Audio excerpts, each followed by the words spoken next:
I don't get why everybody wants to call Airbnb an investment strategy. It's barely in business because if you think about it, Airbnb hosts, they're employees. They act just like employees. Just like the whole Uber fiasco where Uber got sued for people basically not being contractors and getting unemployment. Actually, not like that. Let me tell you what I mean. Welcome back, YouTube world. Yes, like I was saying, Airbnb hosts are basically employees, which means they're quitters, is what I'm trying to tell you. Here's 3 ways that you can beat every other Airbnb host by just not quitting. Let's jump in.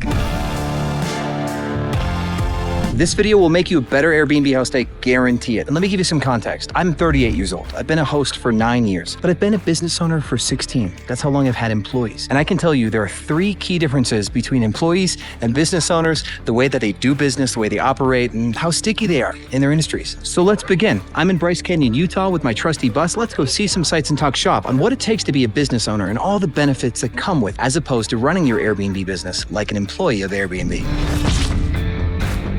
What I mean by sticky is owners have a lot to lose. When they start a business, they spend the time, the money, the creativity, all that worry. And if it fails, it's like they lose a piece of themselves. They can't just pack up and go. When an employee quits or gets fired, they just apply other places. We've normalized failure as an employee, but not as a business owner. There's a lot of worry there. And there's 2 main ways that Airbnb makes you much more like an employee than a business owner. It takes away that perception of loss or risk. 1, Airbnb is an excess economy product. You start your business usually with product you already have, like a place you already live. And 2, when you buy a property and it fails on Airbnb, you still own the property and you can just put it in the long-term rental market. And that's the big thing about Airbnb is a lot of people doing Airbnb now owned properties before. They just switch from long-term rentals to short-term rentals. They're like, I'm going to give this a shot. And if they fail, they go back. So let's show you what that means for people who are business owners on Airbnb.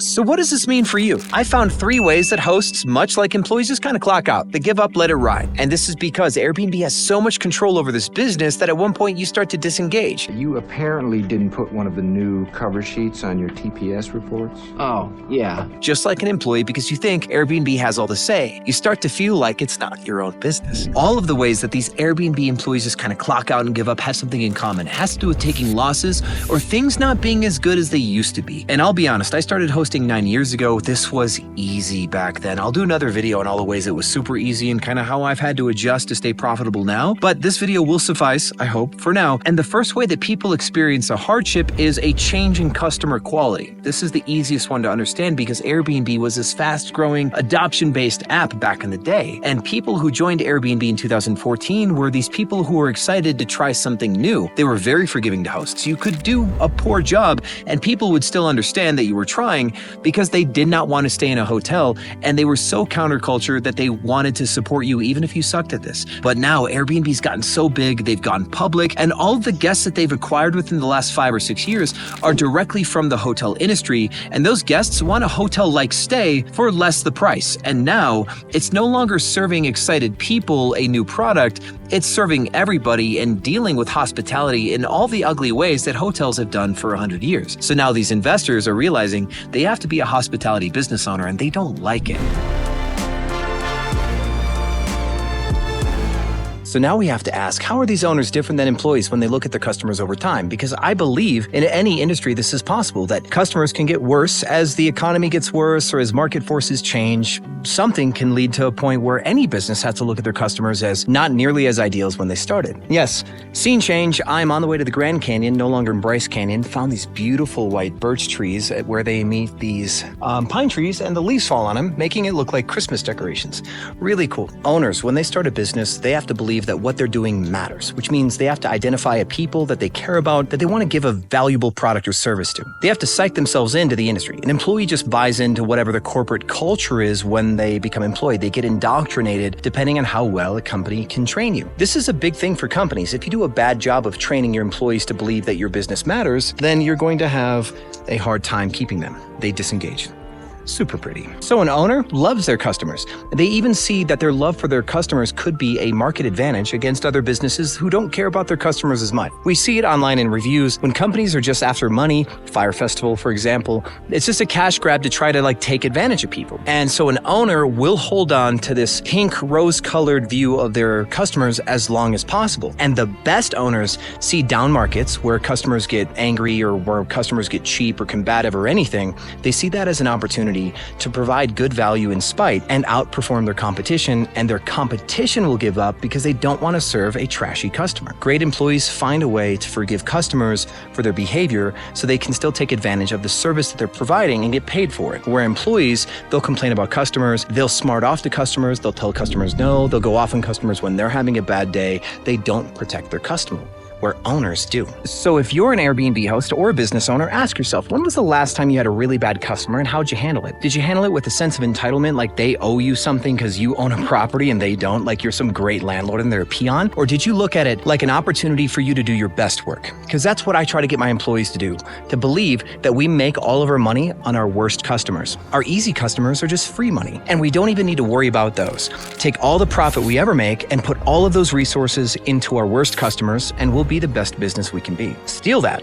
It works. The second way that Airbnb investors can't see the forest for the trees is in revenues. They are passive investors in real estate, and they want mailbox money. They just want to check every month. They want it to be easy. They don't want it to be any work. And they owned the passive real estate pre-pandemic. And then they found out that post-pandemic, there was this boom called revenge travel, and then everybody in short-term rentals was making so much money. So they wanted in. So they moved their long-term investments into the short-term rental market, expecting to make hand-over-fist money, just like in real estate. Real estate has an 18-year boom-bust cycle, so there's a good time to buy and there's a good time to own, and it happens almost generationally, it looks like. But with Airbnb, it happens so much faster. That boom cycle turned to bust inside of 2 years because all of these real estate guys put their properties on Airbnb, driving down revenues because they're sharing the same pie, but they doubled or tripled the inventory in some cities. Even in Austin, I think the inventory level quadrupled over 3 years. That's massive. So what happened is everybody's sharing less and less customers every year because revenge travel is subsiding and there's economic woes and worry with 4 times the supply in the market.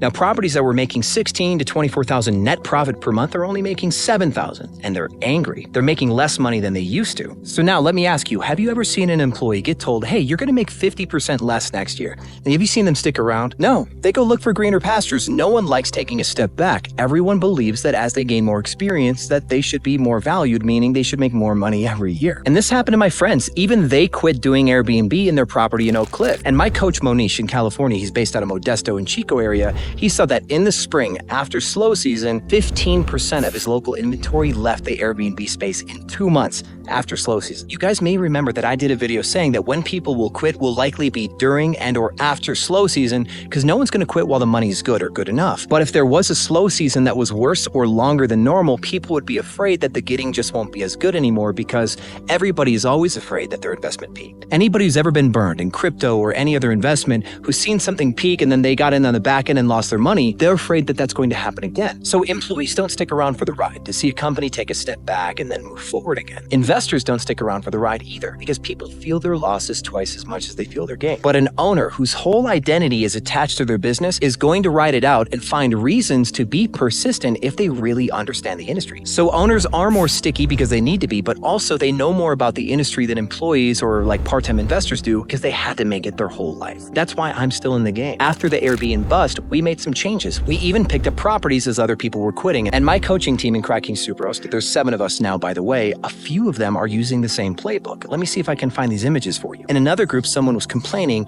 that Airbnb guests just aren't what they used to be and that people are saying that they're quitting. And Monish said, hey, are you willing to sell your Airbnb portfolio? He's doing the same thing that we've done for 5 or 6 years. Take advantage of Airbnb hosts that are acting like employees and are trying to quit and buy them out when they're at their bottom. That's the best time to get a good deal.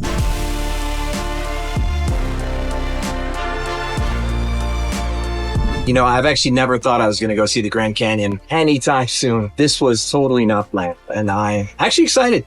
I'm excited. Don't really ever share that, but this is cool. I can already see it out the window. It's nuts. Okay, we made it. Here we are at the Grand Canyon. Check this out.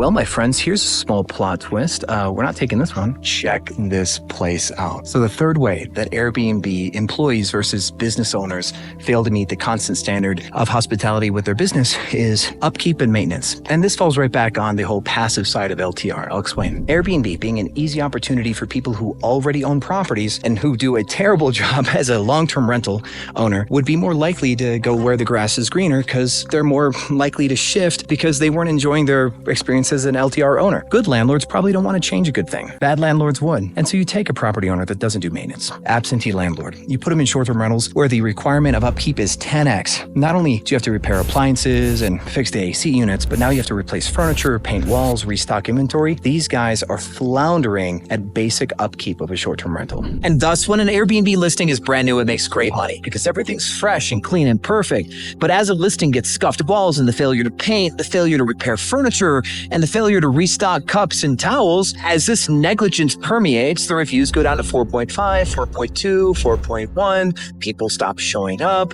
stop making as much money. And they say an ounce of prevention is worth a pound of cure. This is where landlords, long-term rental owners, should really stay out of short-term rentals until they learn that lesson. And the reason why I think landlords are this way is they carry a philosophy from their world, from like passive real estate investment. They will reinvest in a property if it cash flows enough to make repairs to the appliances, to do small upgrades around it. They never put major money into a property unless it's when they first bought it and they're forcing appreciation. A lot of landlords are already super hands-off that they hire property management companies, stuff like that. In this case, they would have a co-host. And if a property isn't making enough money, they're not going to put money into a property that's not a good property by their definition. It's just an old dog's way of doing real estate. They don't realize that the absence of repair is what's causing their revenues to go down. In combination to the fact that the Airbnb bust happened and revenge travel left the market, all these landlords that got in when it was really, really good are making way less money now just because of the market forces correcting back to like a normal baseline. But because they got in when it was the best, they are now dejected